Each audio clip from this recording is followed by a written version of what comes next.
Banner ಗಲಾಟೆ exclusive video ಮತ್ತೊಂದು ನಮಗೆ ಸಿಕ್ಕಿದೆ. ಎರಡೂ ಕಡೆಯವರು ಹೇಗೆ ಅತಿರೇಕಿಗಳ ರೀತಿಯಲ್ಲಿ ವರ್ತಿಸಿದ್ರು ಅನ್ನೋದನ್ನ ಸಾಕ್ಷ್ಯವಾಗಿ ನುಡಿತಾ ಇದೆ ಈ ವಿಡಿಯೋ. ನಿಮಗೆಲ್ಲ ಗೊತ್ತು, ಬಳ್ಳಾರಿಯ ದಳ್ಳೂರಿಯ ಕಾರಣಕ್ಕೆ ಕಾಂಗ್ರೆಸ್ ಕಾರ್ಯಕರ್ತನ ಸಾವಾಯಿತು. ಬಟ್ ಎಲ್ರಿಗೂ ಇದ್ದಂತಹ ಪ್ರಶ್ನೆ, ಎರಡೂ ಕಡೆಯವರು ಎಲ್ಲೆಲ್ಲಿ ಯಾಮಾರಿದ್ರು, ಎಡವಿದ್ರು, ಹ್ಯಾಂಡಲ್ ಮಾಡೋ ಪರಿಸ್ಥಿತಿ ಎರಡೂ ಕಡೆಯಲ್ಲಿ ಇರಲಿಲ್ವಾ? ಫೈರಿಂಗ್ ಪ್ರಕರಣದ ಮತ್ತೊಂದು ಎಕ್ಸ್ಕ್ಲೂಸಿವ್ ದೃಶ್ಯ ಲಭ್ಯ ಆಗಿದೆ. ಈ ದೃಶ್ಯಗಳನ್ನು ಯಾಕೆ ತೋರಿಸ್ತಾ ಇದ್ದೀವಿ ಅಂದ್ರೆ, ಇಂಥ ಅತಿರೇಕಗಳು ಕರ್ನಾಟಕದ ರಾಜಕಾರಣದ ಇತಿಹಾಸದಲ್ಲೇ ಇರಲಿಲ್ಲ. ಒಬ್ರು ತೊಡೆತಟ್ಟರಲ್ಲಿ ಬಿಜೆಪಿ ಕಾರ್ಯಕರ್ತೆ ತೊಡೆತಟ್ಟಿ ಗಲಾಟೆಗೆ ಕರೆದಿರುವಂತಹ ವಿಡಿಯೋ ಬಗ್ಗೆ ವಿಪರೀತ ಟಾಕ್ಸ್ ಆಗ್ತಾ ಇದೆ. ಬರೀ ಇವ್ರು ಮಾತ್ರ ಹಂಗ್ ಮಾಡಿದ್ರು ಅಂತ ಕೇಳಿದ್ರೆ, ಆ ಕಡೆ ಇರೋರು ಪಿಸ್ತೂಲ್ನಲ್ಲಿ ಫೈರಿಂಗ್ ಓಪನ್ ಮಾಡಿದ್ರಲ್ಲ. ಸೊ ಎರಡೂ ಅತಿರೇಕದ ವಿಚಾರಗಳು, ಪ್ರಚೋದನೆ ಹೇಗಿತ್ತು ಎರಡೂ ಕಡೆಯವರಿಂದ ಅನ್ನೋದನ್ನ ಸಾಕ್ಷ್ಯದ ರೂಪದಲ್ಲಿ ನುಡಿತಾ ಇದೆ ಈ ವಿಡಿಯೋ. ಪ್ರಚೋದನೆ ಇಷ್ಟು ದೊಡ್ಡ ಅವಾಂತರಕ್ಕೆ, ಅಧ್ವಾನಕ್ಕೆ, ಕಂಡು ಕೇಳರಿಯದ ರಕ್ತ ದಾಹಕ್ಕೆ ಸಾಕ್ಷಿ ಆಯ್ತು ಅಂತ. ಗಲಾಟೆಯಲ್ಲಿ ಎರಡೂ ಕಡೆಯವರು ಹೆಂಗೆ ವರ್ತಿಸಿದ್ರು, ಮನುಷ್ಯರು ಅನ್ನೋದನ್ನ ಮರ್ತೋಗಿದ್ರು ಅವರು. ನಾವು ಮೃಗಗಳು, ಮನುಷ್ಯ ಜಾತಿಗೆ ಸೇರಿದವ್ರಲ್ಲ ಅನ್ನೋದು ಅವ್ರ ತಲೆನಲ್ಲಿ ಇತ್ತು. ನಿಮಗೆ ವಿಜುವಲ್ಸ್ ತೋರಿಸ್ತೀವಿ.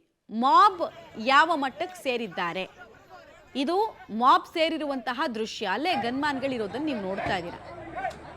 ಪೆಟ್ರೋಲ್ ತುಂಬಿದ ಬಾಟಲ್ ಅನ್ನ ಎಸೆಯುವಂತಹ ಕೆಲಸ ಆಗಿದೆ. ಅಂದ್ರೆ ಗಲಾಟೆಗೆ ಸಿದ್ಧ ಆಗಿ ಬಂದಿದ್ರು. ಇದೊಂದು ಡೆಫಿನೆಟ್ಲಿ ಪೂರ್ವ ನಿಯೋಜಿತ ಕೃತ್ಯ ಅನ್ನೋದು ವಿಜುವಲ್ಸ್ ಮೂಲಕ ಕಾಣಿಸ್ತದೆ. ಇನ್ನೊಂದು, ಈ ಹೆಂಗಸನ್ ನೀವು ನೋಡ್ತಾ ಇದ್ದೀರಾ, ಧಿಕ್ಕಾರ ಕೂಗ್ತಾ ಇದ್ದಾರೆ, ಓಕೆ, ಬಟ್ ತೊಡೆ ತಡ್ತಾರೆ ಎದುರುಗಡೆ ಇದ್ದವ್ರಿಗೆ. ಬಂದ್ರೋ ನೀವು, ಬಂದ್ರೋ ಅಂತ ಕರೀತಾರೆ. ರೌಡಿಗಳ ಸರ್ಕಾರಕ್ಕೆ ಧಿಕ್ಕಾರ ಅಂತ. ನೋಡಿ ಅಲ್ಲಿ ಈ ಹೆಂಗಸಿನ ಮೈ ಮೇಲೆ ಅದೇನು ಬಂದಿತ್ತು ಗೊತ್ತಿಲ್ಲ, ತೊಡೆ ತಟ್ಟಿ ಆಲ್ರೆಡಿ ಪ್ರಚೋದನೆಗೆ ಒಳಗಾದವರು, ಪ್ರತಿಭಟನೆ ಮಾಡೋಕೆ ಬಂದವರಿಗೆ ಇನ್ನಷ್ಟು ಕೆರಳಿಸೋ ಪ್ರಯತ್ನ. ನಿಮಗೆ ಫಸ್ಟ್ ನಾವು ವಿಜುವಲ್ ತೋರಿಸ್ತೀವಿ, ನಂತರ ಎಕ್ಸ್ಪ್ಲೈನ್ ಮಾಡ್ತೀವಿ.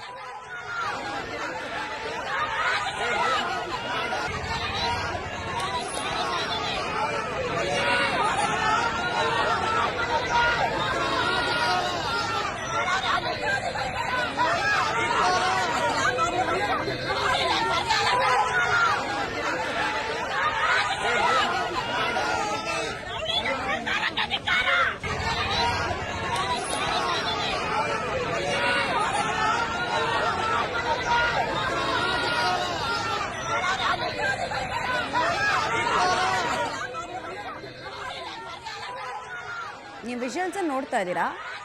ಧಿಕ್ಕಾರ ಕೂಗ್ತಾ ಇದ್ದಾರೆ, ಸರಿ, ಧಿಕ್ಕಾರ ಕೂಗೋದಕ್ಕೆ ಹಕ್ಕಿದೆ ಎಲ್ರಿಗೂ.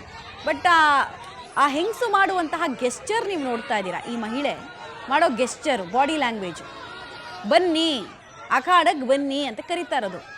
ಏನು ಇವರೆಲ್ಲ ಪೈಲ್ವಾನ್ಗಳು, ಇದು ಕುಸ್ತಿ ಅಖಾಡ, ಕುಸ್ತಿ ಮಾಡೋದಕ್ಕೆ ಬಂದಿದ್ದಾರೆ, ರೋಡಲ್ಲಿ ಕುಸ್ತಿ ಮಾಡೋದಕ್ಕೆ ಬಂದಿದ್ದಾರೆ ಇವರು.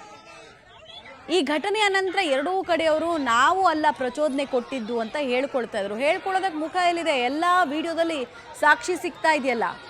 ಪೊಲೀಸರು ಪಾಠ ಹೇಳ್ತಾ ಇದ್ದಾರೆ, ತಾಳ್ಮೆಯ ಪಾಠ ಹೇಳ್ತಾ ಇದ್ದಾರೆ. ಬಟ್ ತಾಳ್ಮೆ ಪಾಠ ಯಾರಿಗೂ ಬೇಕಿಲ್ಲ. ಅವರಿಗೆಲ್ಲ ಈಗ ಈ ಕಂಪ್ಲೀಟಾಗಿ ರಾಯಲಸೀಮಾ, ಅನಂತಪುರದ ಕಲ್ಚರ್ ಮಾತ್ರ ಬೇಕಿರೋದು. ರೌಡಿಸಮ್ನ ಕಲ್ಚರ್ ರಾಜಕಾರಣದಲ್ಲಿ ಅದನ್ನು ಮಿಕ್ಸ್ ಮಾಡಿ ನಾನು ಶ್ರೇಷ್ಠ, ಮೇಮಂಟಿ ఏంటి ಅಂತ ತೋರಿಸ್ಬೇಕು. ತೆಲುಗು ಕಲ್ಚರ್ ಅಲ್ವಾ ಅಲ್ಲೆಲ್ಲ ಇರೋದು, ಆಂಧ್ರದ ಭೂತ ಅಲ್ವಾ ಇರೋದು ಎಲ್ರಿಗೂ ಕೂಡ ಅಲ್ಲಿ. ನಾವಂದ್ರೆ ಏನು ಗೊತ್ತಾ, ನಾವು ಯಾರಿಗೂ ಕಡಿಮೆ ಇಲ್ಲ, ನಮ್ಮವ್ರ ಶಕ್ತಿ ನೋಡ್ರಿ, ಬನ್ರಿ ಯುದ್ಧಕ್ಕೆ ಅಂತ ಕರೀತಾ ಇರೋದು. ಇವ್ರನ್ನೆಲ್ಲ ಬಾರ್ಡ್ರಿಗೆ ತೊಗೊಂಡೋಗಿ ಬಿಟ್ಬಿಡ್ಬೇಕು.